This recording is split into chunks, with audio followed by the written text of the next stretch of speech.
সবাইকে স্বাগত জানাচ্ছি ডিবিসি নিউজের নিয়মিত আয়োজন ইসলামী ব্যাংক নিবেদিত তালিকাতে। আপনাদের সঙ্গে রয়েছে এজি মাহমুদ। এই অনুষ্ঠানে আমরা প্রতিদিনই অর্থ বাণিজ্যের বিভিন্ন বিষয় নিয়ে আলোচনা করে থাকি, আর এরই ধারাবাহিকতায় আজকে আমরা আলোচনা করব বাড়তি বেতনে সন্তুষ্ট শ্রমিকরা। আর এ প্রসঙ্গে আলোচনায় আমাদের সঙ্গে যোগ দিয়েছেন বাংলাদেশ পোশাক শিল্প শ্রমিক ফেডারেশনের সভাপতি মোহাম্মদ তৌহিদুর রহমান। এছাড়া আমাদের সঙ্গে সরাসরি যোগ দেবেন সিপিডির গবেষণা পরিচালক ডক্টর খন্দকার গোলাম মোয়াজ্জেম। জনাব তৌহিদুর রহমান, স্বাগত জানাচ্ছি আপনাকে তালিকাতে অনুষ্ঠানে। ধন্যবাদ দিচ্ছি আমাকে এই গুরুত্বপূর্ণ অনুষ্ঠানে আমন্ত্রণ জানানোর। জি, বাড়তি বেতনে সন্তুষ্ট কিনা শ্রমিকরা, সেটি হচ্ছে আমাদের আলোচনার বিষয়। এখন আমরা যে ঘটনাটি দেখলাম সেটা হচ্ছে গতকালকেও আমরা লক্ষ্য করলাম যে আশুলিয়ার কিছু কারখানায় শ্রমিকরা কাজে যোগ দিয়েছিলেন সকালে, কিন্তু তারপর তারা বের হয়ে গেলেন। আজকে কি পরিস্থিতি এবং কেন তারা বের হয়ে গিয়েছিলেন? তারা কি সন্তুষ্ট নন? না, মানে প্রথমে আমি ধন্যবাদ জানাই ডিবিসিকে। প্রথম হচ্ছে যে আমাদের এই মজুরির এই অসন্তোষটা কিন্তু এই জাস্ট তাৎক্ষণিক 2-4 দিনের ঘটনা নয়। নির্বাচন পূর্ববর্তী অবস্থা থেকে গত ডিসেম্বরের 10 তারিখ থেকেই বিভিন্ন অঞ্চলে বিক্ষিপ্তভাবে এই অসন্তোষটা আমরা পরিলক্ষিত হচ্ছিল। এবং আপনি জানেন যে আমাদের সাবেক প্রতিমন্ত্রী মুজিবুল হক চুন্নু এমপি সাহেব তখন আমাদেরকে 15 ডিসেম্বর একটি বৈঠক করেন। উনি আমাদেরকে আহ্বান জানান যে অন্ততপক্ষে নির্বাচনী সময় যেন অসন্তোষগুলো যেন না থাকে। আমরা যদি কোনো অসামঞ্জস্যতা থাকে মজুরির ভিতরে, উনি বলেছিলেন যে আমরা নির্বাচন পরবর্তী সময়ে সংক্ষিপ্ত সময়ের মধ্যে আমরা বৈঠকে বসবো। সেই লক্ষ্যে সেই উদ্দেশ্যকে সামনে রেখেই প্রত্যেকটি শ্রমিক সংগঠন তার সাধ্যমতো চেষ্টা করে অসন্তোষকে প্রশমিত করার জন্য আমরা সরকারের সাথে মালিকদের সাথে কাঁধে কাঁধ মিলিয়ে কাজ করেছি। এখন নির্বাচনের পরেই দেখা গেল যে 7 তারিখে মন্ত্রিসভা গঠিত হলো, কিন্তু তার 8 তারিখ থেকেই অসন্তোষটা আবার বিভিন্ন অঞ্চলে গাজীপুর, আশুলিয়া, হেমায়েতপুর এবং মিরপুরের মতো জায়গাও অসন্তুষ্টি দেখা দিল। আমি মনে করি যে আসলে মজুরি কাঠামোতে প্রথমে যে মজুরি কাঠামো 25শে নভেম্বর ঘোষণা করেছে, অবশ্যই সেই গ্রেডগুলোতে আপনার অসন্তোষের মানে উপাদানগুলো ছিল। কারণ যারা দীর্ঘ সময় কাজ করেন ফ্যাক্টরিতে, একটি গ্রেডে 40 টাকা কম হয়েছিল। জি জি, আমরা সেটাই উত্থাপন করতে চাচ্ছি যে দেখা গেল নির্ধারণ করতে গিয়ে নতুন করে যখন সমন্বয় করলাম তখন দেখা গেল আগের চেয়ে 40 টাকা কম। তাহলে এটা প্রকারান্তরে এই অসন্তোষগুলোকে ধুমায়িত করার আমি মনে করি যে মজুরি বোর্ডের সেই সাবেক প্রস্তাবনাটা আমাদেরকে অনেকাংশে এটাকে উদ্বুদ্ধ করেছে। এখন নতুন করে যে সমন্বয় করা হলো সে ব্যাপারে আপনাদের মত? জি, সে ব্যাপারে আমাদের অভিমত হচ্ছে যে আমরা কতগুলো স্পেসিফিক আমরা সুপারিশ দিয়েছিলাম, কিন্তু যেহেতু আপনি জানেন যে গত 8 তারিখেই নতুন দায়িত্বপ্রাপ্ত প্রতিমন্ত্রী আমাদেরকে নিয়ে বাণিজ্য মন্ত্রী সহকারে একটি বৈঠক করেন। সেই বৈঠকের প্রেক্ষাপটে ধারাবাহিকতায় 9 তারিখে 12 সদস্য বিশিষ্ট একটি আপনার কমিটি গঠিত হয়, যেখানে সমান সংখ্যক 5 জন মালিক, 5 জন শ্রমিক প্রতিনিধি, আমিও তার জন্য একজন প্রতিনিধি। আমরা ধারাবাহিক বৈঠক করেছি, কিন্তু গত আপনার পরশুদিন যেটা দেখা গেল যে ওনারা বললেন যে মাননীয় প্রধানমন্ত্রী নিজে কাঠামোটা দেখে উনি এটাকে একটি সুপারিশ করেছেন। মাননীয় প্রধানমন্ত্রী যখন বলেছেন এবং নবনির্বাচিত সরকার, নতুনভাবে দায়িত্বপ্রাপ্ত সরকার, তখন আমাদের দায়িত্ব হয়ে যায় সরকারকে সহযোগিতা করা। আমরা অসন্তোষের কোনো জায়গায় থাকলেও আমরা অসন্তোষ বলবো না এই মুহূর্তে, কারণ আমরা সরকারকে সহযোগিতা করতে চাই। সেই প্রেক্ষাপটে আমরা কিন্তু অভিনন্দন জ্ঞাপন করেছি। আপনি জানেন আপনাদের মিডিয়াও সফলভাবে প্রচারিত হয়েছে। আমরা বলেছি কিন্তু এই মজুরিটা মানে আপনারা আপাতত সন্তুষ্ট, কিন্তু পুরোপুরি আমরা আপাতত এই কথা এইভাবে বলতে চাচ্ছি না। আমরা বলতে চাচ্ছি যে আমাদেরকে তো অবশ্যই দেশের অর্থনীতির কথা বিবেচনা করতে হবে, এবং এই শিল্পটা যদি চলে যায় 40-45 লক্ষ শ্রমিকের যে জীবিকা, সেই রাস্তাটা কিন্তু বন্ধ হয়ে যাবে। আন্দোলন এবং কাজ একসঙ্গে চলতে পারে না? অবশ্যই চলতে পারে। হ্যাঁ, আন্দোলন এবং কাজ চলতে পারে, কিন্তু এখানে আমি যদি তাহলে তার ক্ষতি হয় না। তাহলে আমি বলবো যে এখানে আমাদের এটার জন্য মালিকরা অধিকাংশ দায়ী। কারণটা হচ্ছে যে আমাদের দেশের ট্রেড ইউনিয়ন, যেটা বাংলাদেশের শ্রম আইনে যে আমার 186 ধারা আমার ট্রেড ইউনিয়ন গঠনের যে অধিকার দেওয়া আছে, সেটা মালিকরা দিচ্ছেন না। জি, তো অবশ্যই আপনার সঙ্গে এই বিষয় নিয়ে বিস্তারিত আরো কথা বলার নিশ্চয়ই সুযোগ হবে আমার, কিন্তু এই মুহূর্তে আমাদের সঙ্গে সিপিডি থেকে যুক্ত হচ্ছেন সিপিডির গবেষণা পরিচালক ডক্টর খন্দকার গোলাম মোয়াজ্জেম। ডক্টর খন্দকার গোলাম মোয়াজ্জেম, আপনাকে স্বাগত জানাচ্ছি তালিকাতে অনুষ্ঠানে। নিশ্চয়ই আপনি আমাকে শুনতে পাচ্ছেন?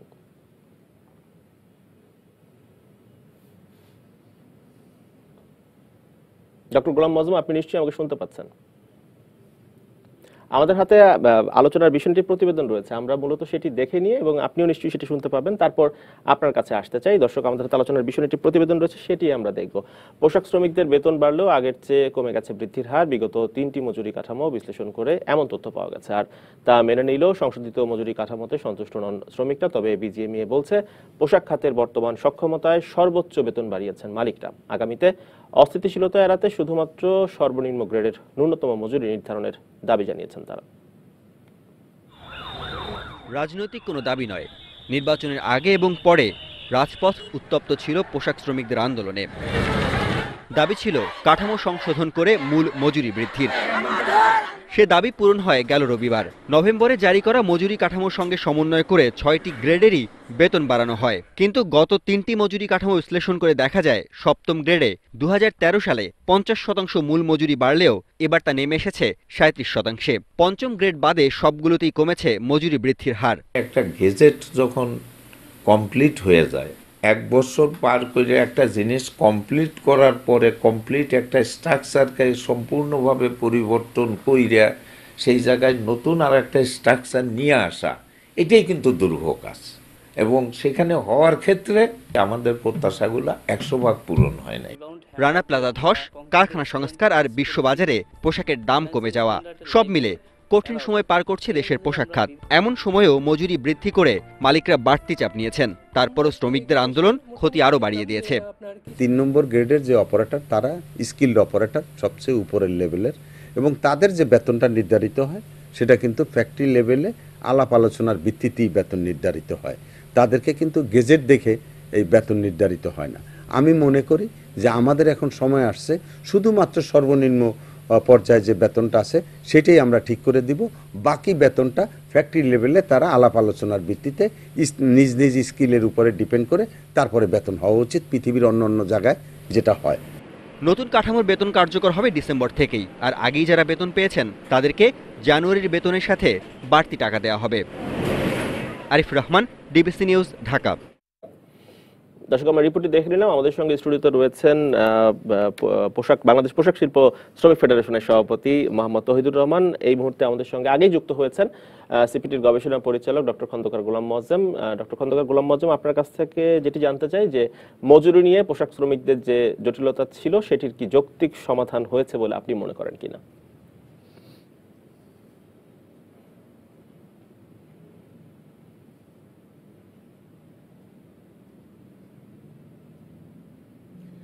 শ্রমিকদের দিক থেকে পরিষ্কারভাবে দুটো দাবি ছিল। একটি হলো বেসিকের ক্ষেত্রে উপরের গ্রেডগুলোতে যা দেয়া হয়েছিল এবং নতুন কাঠামোতে যা বলা হয়েছিল সেখানে কোনো কোনো ক্ষেত্রে তারা কম পাচ্ছিলেন। তো সেই জায়গার ক্ষেত্রে আমরা দেখতে পেয়েছি যে নতুন যে কাঠামোটি ঘোষিত হয়েছে সেই জায়গাটিতে এই পড়ে যাওয়ার বিষয়টিকে গুরুত্বের সাথে বিবেচনায় নেওয়া হয়েছে। এখন আর আগের মতো কম পাচ্ছেন না, সেটি হয়তো ঠিক, কিন্তু শ্রমিকদের যে দাবিটি আরেকটি বিষয় ছিল সেটা হলো যে এন্ট্রি লেভেল শ্রমিকদের সঙ্গে স্কিল ওয়ার্কারদের মজুরির মধ্যে যথেষ্ট পার্থক্য থাকা, সেই বিষয়টি কিন্তু যথেষ্ট নজর পড়েছে বলে মনে হয় না। বিশেষ করে গ্রেড 3-তে বা গ্রেড 2-তে যথেষ্ট মজুরি বাড়লেও গ্রেড 5 বা গ্রেড 4-এর মজুরি বেসিক বলি বা টোটাল বলি সেই জায়গাটিতে খুব বেশি বেড়েছে বলে আমাদের কাছে মনে হয়নি। ফলে এই জায়গাতে শ্রমিকদের ভিতরে কিছুটা হলেও অসন্তুষ্টি থাকতে পারে।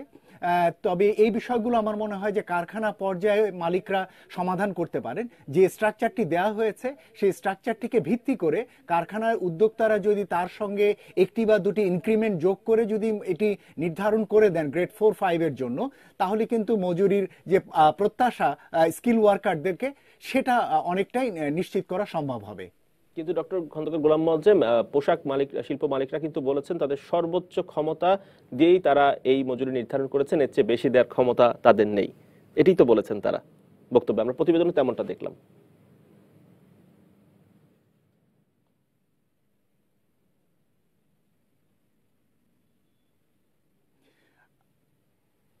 আমরা যেটি জানি যে কারখানা পর্যায়ে এক এক ধরনের উদ্যোক্তার কিন্তু এক এক রকমের সক্ষমতা। এমনকি যখন শ্রম আন্দোলন চলছিল তখনও কিন্তু আমরা জানতে পেরেছিলাম যে কোনো কোনো উদ্যোক্তা অলরেডি নতুন মজুরি কাঠামোর চেয়ে যা প্রয়োজন সে অনুযায়ী বাড়িয়েই তারা দিচ্ছিলেন। সুতরাং কারখানার ভিতরে অনেকেরই আসলে সক্ষমতা রয়েছে। আমরা সেই সক্ষমতার বিষয়টিকে মাথায় নিয়ে দক্ষ ওয়ার্কারদের জন্য প্রয়োজনীয় যেটুকু বাড়ানো দরকার সেটি কারখানা পর্যায়ে ছেড়ে দেওয়া যেতে পারে বলে মনে করি। যে স্ট্রাকচারটি দেওয়া হয়েছে সেই স্ট্রাকচারটিকে ভিত্তি করে বাড়তিটুকু কারখানা পর্যায়েও সমন্বয়ের সুযোগ আছে বলে মনে হয়। কারখানাগুলো তাদের সক্ষমতার বিচারে সেটি করতে পারে। আর সরকার থেকে যেহেতু তাদেরকে বিগত বাজেটের পরবর্তী সময়ে প্রায় 3টি নতুন প্রণোদনা দেওয়া হয়েছে উদ্যোক্তাদের, সেগুলোরও কিন্তু এখানে তাদের মজুরি সমন্বয়ের ক্ষেত্রে সহায়ক হবে বলে মনে হয়। জি, ডক্টর খন্দকার গোলাম মোয়াজ্জেম, আমরা কিছুক্ষণ আগে যে প্রতিবেদন দেখছিলাম সেখানে বিজিএমএ সভাপতি যেটি বলছিলেন, এরপরে যখন মজুরি কাঠামো নিয়ে কাজ করা হবে তখন শুধুমাত্র যে সর্বনিম্ন গ্রেড সেটি শুধুমাত্র নির্ধারণ করে দেওয়া হবে, বাকি গ্রেড নিয়ে কোনো কাজ করা হবে না। তিনি বলছিলেন এটি বিশ্বব্যাপী এই প্র্যাকটিসেই কাজ করা হয়। এটি যুক্তিযুক্ত হবে কিনা আমাদের দেশের জন্য, এই প্র্যাকটিসে আমরা চলবো কিনা?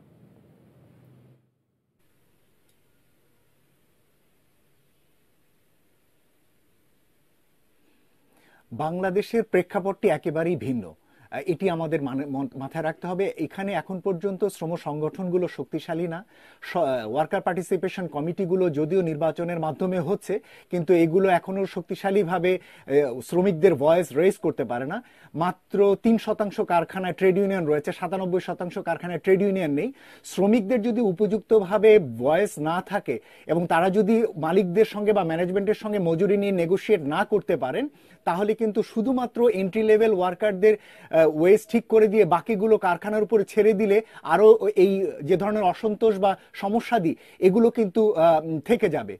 এখনো আমরা যেটা দেখতে পাচ্ছি যে এত ঘোষণার পরেও দেখা যাচ্ছে যে কারখানা পর্যায়ে এটি বাস্তবায়ন করতে গিয়ে শ্রমিকদেরকে উপযুক্তভাবে অ্যালাউন্স বাড়ানো বা গ্রেড অনুযায়ী মজুরি দেয়া, সেগুলো কিন্তু এখনো ব্যত্যয় হয়। সুতরাং একটি সুনির্দিষ্ট স্ট্রাকচার যদি শ্রম সংগঠন কারখানাগুলোতে না কাজ করতে পারে, তাহলে শুধু বেসমেন্টটা এন্ট্রি লেভেলটা শুরু করে দিয়ে বাকিগুলো ওপেন করে দেওয়ার আমার মনে হয় যে বাস্তবায়নটি কষ্টকর হবে। পাশাপাশি যেটি হয়তো বিবেচনায় নেওয়া যেতে পারে যে আগামীতে শুধুমাত্র বেসিক ওয়েজ বা মিনিমাম ওয়েজটি শুধু ঘোষণা না করে এর সঙ্গে স্কিলের সঙ্গে মিলিয়ে কারখানাগুলো শ্রমিকদের জন্য যাতে ইনক্রিমেন্ট দিতে পারে সেরকম ব্যবস্থা দিয়েও ঘোষণা মজুরি ন্যূনতম মজুরির যে গেজেট সেখানে সন্নিবেশিত করা যেতে পারে, যাতে উপরের গ্রেডগুলোতে কারখানা পর্যায়ে শ্রমিকের দক্ষতা অনুযায়ী এবং কারখানার সক্ষমতা অনুযায়ী যাতে একটি বা দুটি ইনক্রিমেন্ট অ্যাডিশনালি ন্যূনতম মজুরির সাথে যোগ করে শ্রমিকদের দেয়া যায়। তাহলে কিন্তু যে প্রত্যাশাটা শ্রমিকদের দিক থেকে রয়েছে বা কারখানা পর্যায়ে যে জিনিসটা তারা করতে চান নিজেদের পর্যায়ে, তার একটা ভারসাম্য রাখা সম্ভব হবে। জি, ডক্টর খন্দকার গোলাম মোয়াজ্জেম, আরেকটি বিষয় আমরা লক্ষ্য করলাম যে মজুরি কাঠামো যখন নির্ধারণ করা হবে, মজুরি যখন নির্ধারণ করা হয় তখন কোন বেসিক কত শতাংশ হবে এবং অন্যান্য ভাতা কত শতাংশ হবে, এটি নিয়ে এক ধরনের জটিলতা লক্ষ্য করলাম। যে বাড়ি ভাড়া যখন বাড়িয়ে দেওয়া হলো, মালিক পক্ষ চান বাড়ি ভাড়া সংক্রান্ত যে ভাতাগুলো রয়েছে সেই ভাতাগুলো বাড়িয়ে দেয়, কিন্তু শ্রমিকরা যেটি চান সেটি হচ্ছে মূল বেতন যেটি বেসিক সেটি বাড়িয়ে দেয়। এই বিষয় নিয়ে জটিলতার সমাধান আসলে কোথায় বা কি হতে পারে?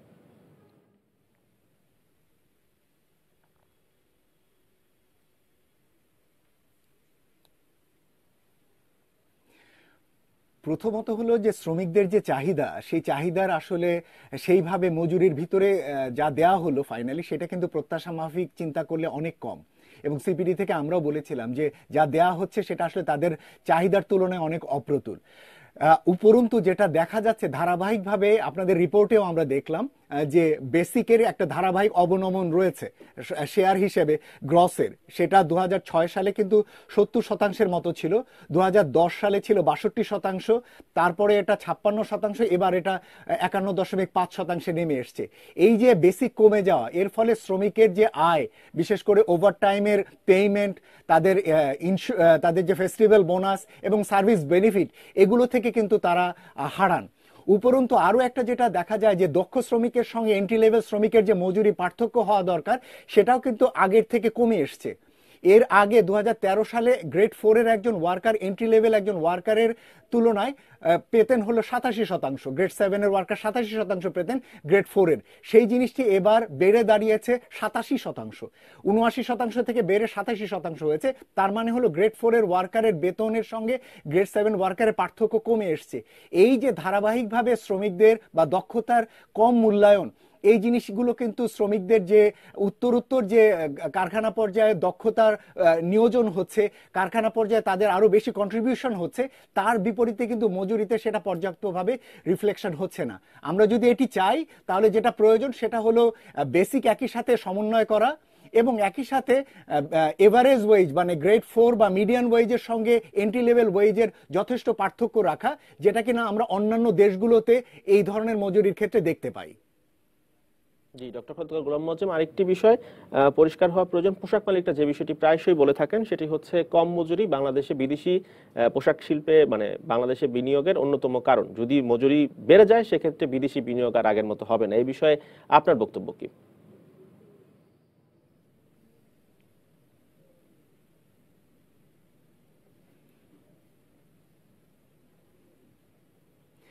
কথাটি আসলে অর্ধসত্য।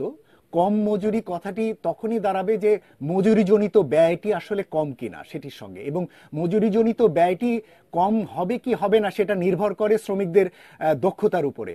সিপিডির সাম্প্রতিক গবেষণায় আমরা যেটা দেখতে পাচ্ছি যে আমাদের কারখানার শ্রমিকদের দক্ষতা কিন্তু উত্তরোত্তর বাড়ছে। আগে বলা হতো শ্রমিকদের দক্ষতা মাত্র 40%, সিপিডির গবেষণায় আমরা যেটা দেখতে পেয়েছি সেটা বেড়ে হয়েছে 50%-এর উপরে, এবং এটা কিন্তু অন্যান্য দেশগুলো থেকে এখনো কম হলেও এই যে দক্ষতার পার্থক্য কিন্তু উত্তরোত্তর কমে আসছে। সুতরাং শ্রমিকদের এই দক্ষতা বৃদ্ধির কারণে কিন্তু মজুরি বাড়লেও মজুরিজনিত ব্যয় সেভাবে বাড়ার কথা না, বরঞ্চ এটা কমেও আসতে পারে অনেক ক্ষেত্রে, এবং উত্তরোত্তর কারখানাতে প্রযুক্তির ব্যবহার বাড়ছে। এই সমস্ত কারণেও কিন্তু কারখানার ওয়েস্টেজ কমছে, সামগ্রিক ব্যয় কমে আসছে। সুতরাং মজুরিকে এখানে উপজীব্য করে এই যে বিনিয়োগ চলে যাবে এই ভীতির কারণ নেই, বরঞ্চ আমরা যেটা দেখতে পাচ্ছি চীন থেকে এই ধরনের বিনিয়োগগুলো অন্যান্য দেশে শিফট করছে গার্মেন্টস খাতের, সেই ধরনের বিনিয়োগ কিন্তু বাংলাদেশে এখন প্রচুর পরিমাণে আসতে চাচ্ছে। তার মানে হচ্ছে বাংলাদেশের যদি কর্মপরিবেশ ঠিক থাকে, শ্রমিকদের যদি উপযুক্ত মজুরি দেওয়া যায়, তাদের দক্ষতা যদি ধরে রাখা যায়, তাহলে আমরা শুধু নিজেদের বিনিয়োগই বাড়াতে পারবো না, আমরা বাইরের বিনিয়োগও বাংলাদেশে আকৃষ্ট করতে পারবো। মজুরি এখানে কোনো বড় রকমের ভীতিকর কোনো কারণ নয়। জি, ডক্টর খন্দকার গোলাম মোয়াজ্জেম আমাদের সঙ্গে স্টুডিওতে রয়েছেন বাংলাদেশ পোশাক শিল্প শ্রমিক ফেডারেশন সভাপতি মোহাম্মদ তৌহিদুর রহমান। তিনি আপনাকে কি প্রশ্ন করতে চান? জি মোয়াজ্জেম ভাই, আমি আপনার কাছে আপনার মানে কথার সাথে সহমত পোষণ করে আমি একটা জিনিসের ব্যাখ্যা চাচ্ছি। আমরা দেখছি যে 2010 থেকে ট্রেনটা চালু হয়েছে। সেটা হচ্ছে যে 2010 থেকে যখন আমার 3000 টাকা বেতন শুরু হলো 1662 টাকা 50 পয়সা থেকে 5300 টাকা, এবং এখন আসলো 8000 টাকা। আমার শ্রমিকের উপরে সবসময় ক্রমাগত প্রোডাকশনের চাপটা বেড়ে যায়, টার্গেটের মাত্রাটা বৃদ্ধি করে দিচ্ছে, এবং যে ভীতিটা এখন শ্রমিকদের মধ্যে আবার কাজ করা শুরু করেছে যে যিনি 100 পিস 50 পিস করতেন তাকে হয়তো 200 পিস দেওয়া হবে। এই ধরনের টার্গেট দিয়ে এই মজুরি বৃদ্ধির যৌক্তিকতা কতটুকু, এবং এইখানে মালিকদের বা কি করণীয়, এবং শ্রমিকরা কিভাবে প্রোডাকশনের মাত্রাতিরিক্ত চাপ থেকে মুক্তি পেতে পারে, আপনি কি মনে করেন?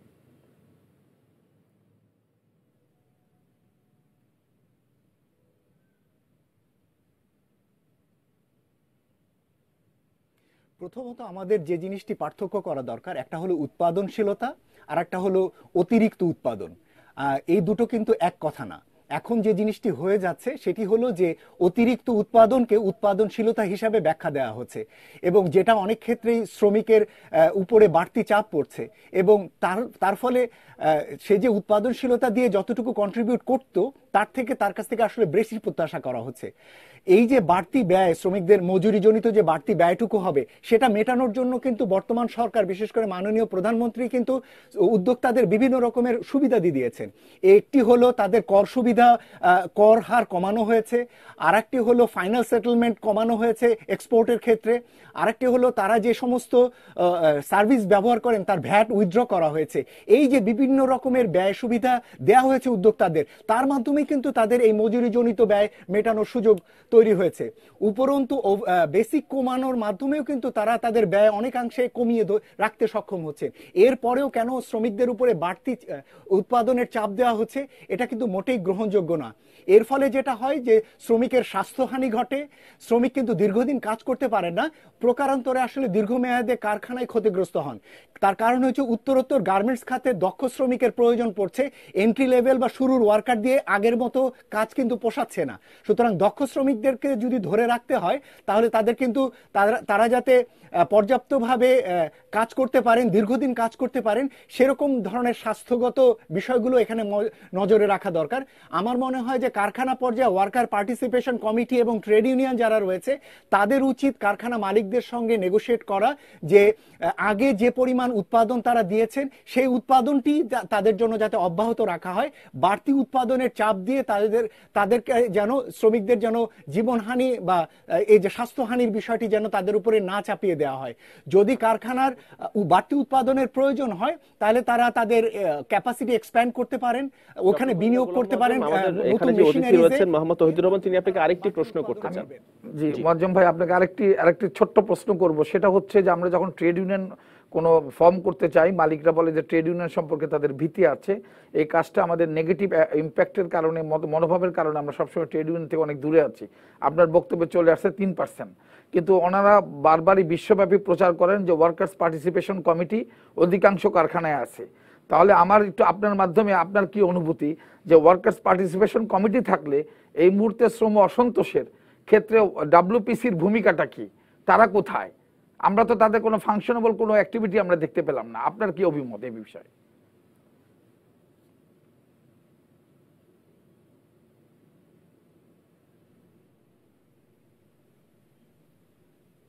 আমার মনে হয় যে আপনি ঠিকই বলেছেন যে ট্রেড ইউনিয়নের একদিক থেকে অপ্রতুলতা এবং ট্রেড ইউনিয়ন করতে না পারা এবং ট্রেড ইউনিয়ন না থাকাটা একটা বড় সংকট।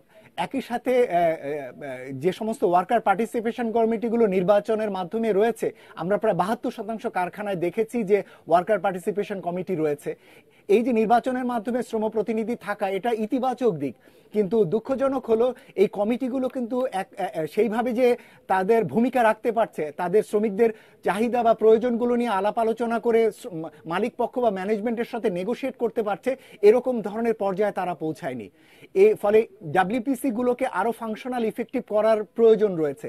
তবে ডাব্লিউপিসি অবশ্যই ট্রেড ইউনিয়নের বিকল্প না, কিন্তু মালিকদের যে একটা ভীতি রয়েছে ট্রেড ইউনিয়ন সম্পর্কে, সেই ভীতিটির ক্ষেত্রে কিছুটা যদি আমি যৌক্তিকতা দেখি, তাহলে ডাব্লিউপিসি গুলোকে শক্তিশালী করার মাধ্যমে দীর্ঘমেয়াদে এখান থেকে যদি এক ধরনের শিক্ষিত শ্রমশ্রেণী বেরিয়ে আসেন, তাহলে ডাব্লিউপিসির প্রতিনিধিরাই ভবিষ্যতে ট্রেড ইউনিয়নগুলোতে যদি রিপ্রেজেন্ট করেন, তাহলে মালিকদের যে অনাহেতুক ভীতি এটাও কাটিয়ে ওঠা সম্ভব হবে এবং তারাও ট্রেড ইউনিয়ন সংক্রান্ত বিষয়গুলো নিয়ে মালিক পক্ষের সঙ্গে নেগোশিয়েট করতে পারবেন। ডক্টর খন্দকার গোলাম মোয়াজ্জেম, অসংখ্য ধন্যবাদ আমাদের সঙ্গে যুক্ত হওয়ার জন্য, আমাদেরকে সময় দেওয়ার জন্য। আমাদের আরো একটি বিরতির সময় হয়ে গেছে জনাব তৌহিদুর রহমান। বিরতির পর ফিরে এসে আপনার সঙ্গে নিশ্চয়ই বাকি আলাপটি করব। দর্শক, বিরতির পর ফিরে আসছি, টালি খাতার সঙ্গে থাকুন।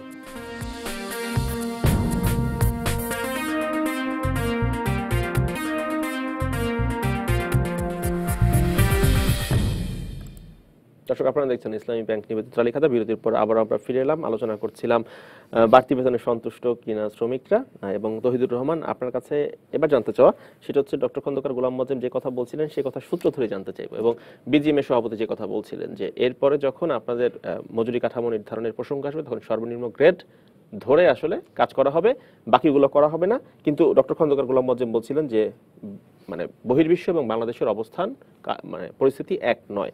এখন গ্র্যাজুয়ালি প্রক্রিয়াটি কেমন হবে? আমরা জানি যে 2013 থেকে বোধহয় আপনি বলছিলেন যে গ্র্যাজুয়ালি কিছু কিছু শতাংশ করে আসলে 5% করে ইনক্রিমেন্ট হচ্ছিল, এখনো কি সেটি অব্যাহত থাকবে? জি অবশ্যই, আমি ধন্যবাদ জানাই এবং আমি মোয়াজ্জেম সাহেবের যে বক্তব্যটার সূত্র ধরে আমিও বলতে চাই যে আমার বাংলাদেশের প্রেক্ষাপট আর বহির্বিশ্বের প্রেক্ষাপট এক নয়। যদি আপনি বহির্বিশ্বকে অন্য ক্ষেত্রে তুলনা নিয়ে আসেন, তাহলে আমি আপনাকে একটা জিনিস বলতে চাই। এখন এই মুহূর্তে কম্বোডিয়ার বেতন হচ্ছে $187 মিনিমাম ওয়েজ লেভেল। কি বাংলাদেশে আমার যিনি দক্ষ শ্রমিক তিনি কি $187 পান না? তাহলে আমরা কিন্তু আমার স্বার্থে যখন হয় তখন আমি বহির্বিশ্বেরটা দেখাই, তুলনা করি, কিন্তু যখন আমার বিপক্ষে যায় আমি বলি বহির্বিশ্ব তো আমার সাথে সম্পর্কিত না। আমাদের বক্তব্য হলো স্পষ্ট যে আমরা এখনই এই মুহূর্তেই সিদ্ধান্ত দিতে চাই না যে ওয়েজ লেভেলটা কোথায় নির্ধারিত হবে। আমরা বলি, আমরা এবারই প্রস্তাব দিয়েছিলাম 7টা গ্রেড থেকে 5টা গ্রেডে নিয়ে আসা হোক, মালিক পক্ষ তো রাজি হননি। আমরা তো আন্তরিকভাবে চাচ্ছি, কারণ দেখিয়েছেন ওনারা বলেছেন যে এটা গ্যাজেটে যেহেতু আছে এটা নিয়ে যদি হাত দেই অনেক কিছু হবে। আমার তো প্রথম বক্তব্য হচ্ছে 1 আর 2 আমার শ্রমিকের সাথে সম্পৃক্ত না, এই গ্রেড নিয়ে আমার কোনো মাথা ব্যথা নাই। ওনারা এখানে যে গ্রেডটা এখানে 18,257 টাকা লিখেছে, যারা লাইন চিফ স্টোর কিপার তারা বার্গেনিং করে 20-25 হাজার টাকাও নেন, তাহলে আমার জন্য এই লেভেল দরকার নেই।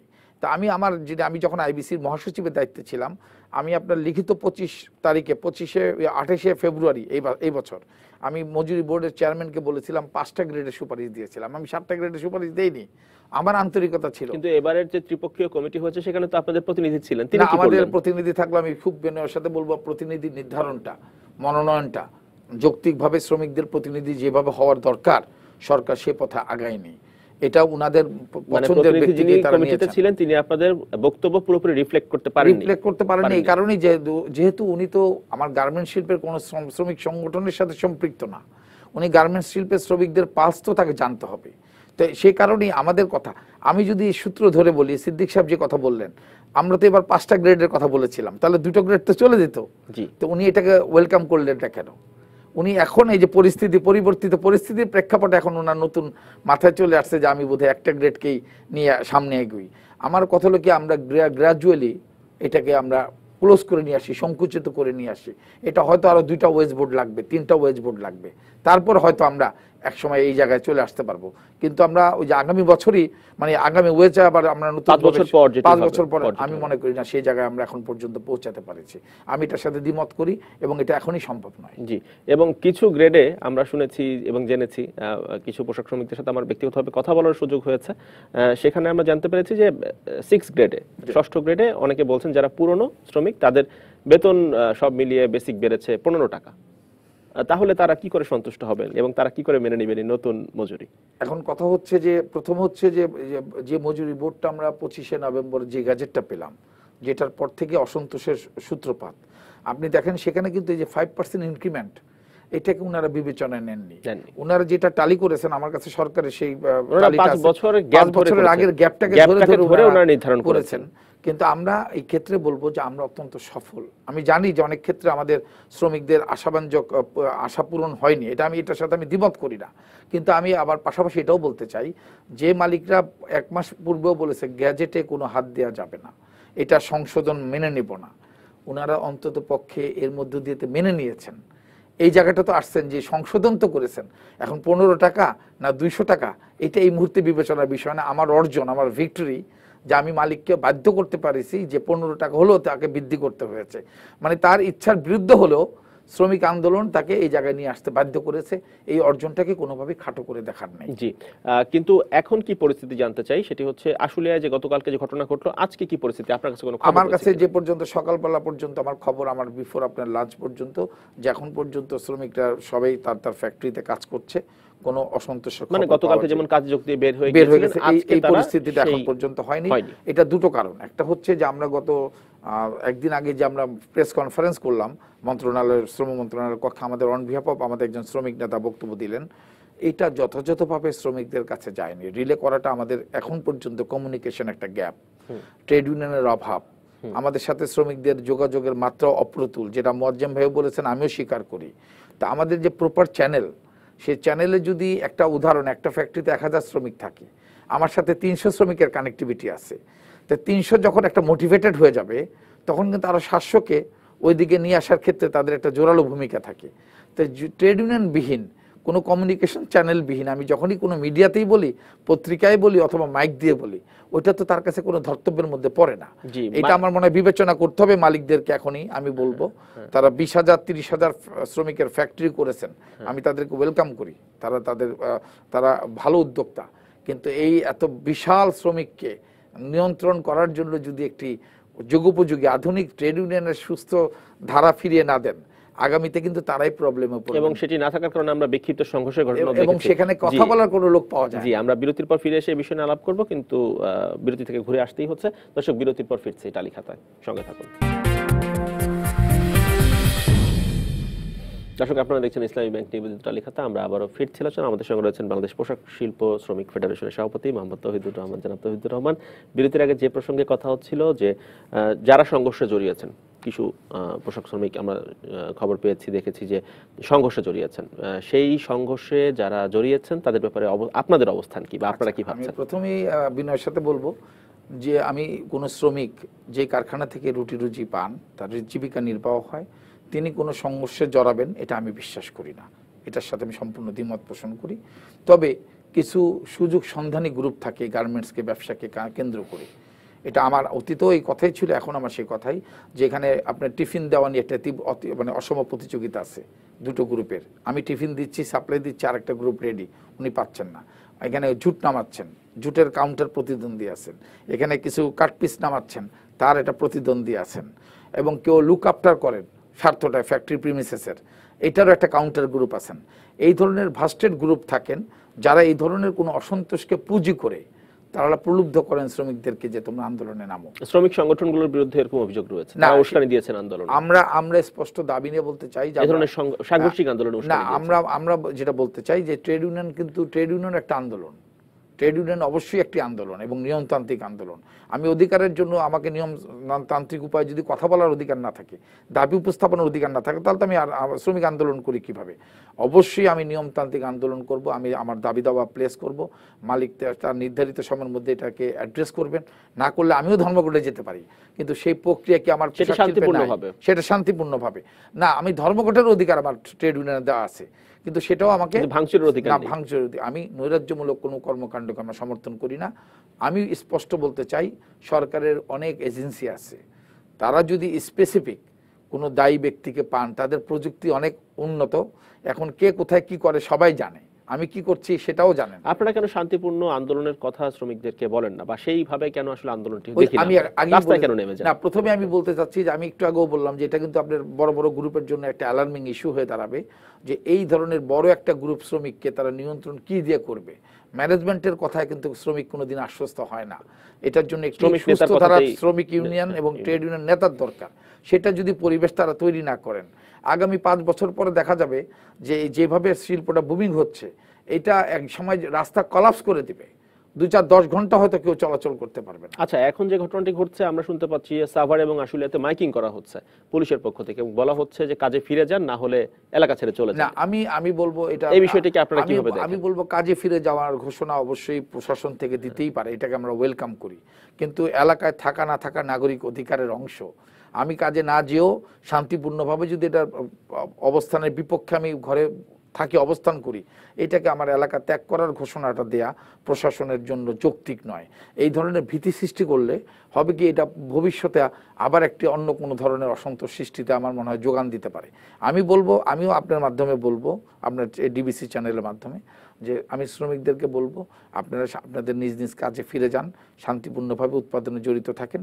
যদি কেউ জড়িত থাকতে না চান কোনো কারণে, যে না আমি এটা সন্তুষ্ট না, আপনি ঘরে অবস্থান করেন, কিন্তু আপনি কোনো নৈরাজ্যের মধ্যে অংশগ্রহণ যদি হয়রানির শিকার হন, তখন আপনারা কি সহায়তা করবেন? আমরা বলবো, যদি কেউ নিরীহ কোনো শ্রমিককে হয়রানি করে, আপনাকে এখানে আমি বিনয়ের সাথে বলবো, 2016 সালে আপনার মনে আছে আশুলিয়া অঞ্চলেই মজুরি আন্দোলন হয়েছিল, আমরা ওন করিনি এটা, কিন্তু ওইখানে ওই সময় 8টি মামলা হয়েছিল, ক্রিমিনাল মামলা, এবং 38 জনকে গ্রেপ্তার করেছিল।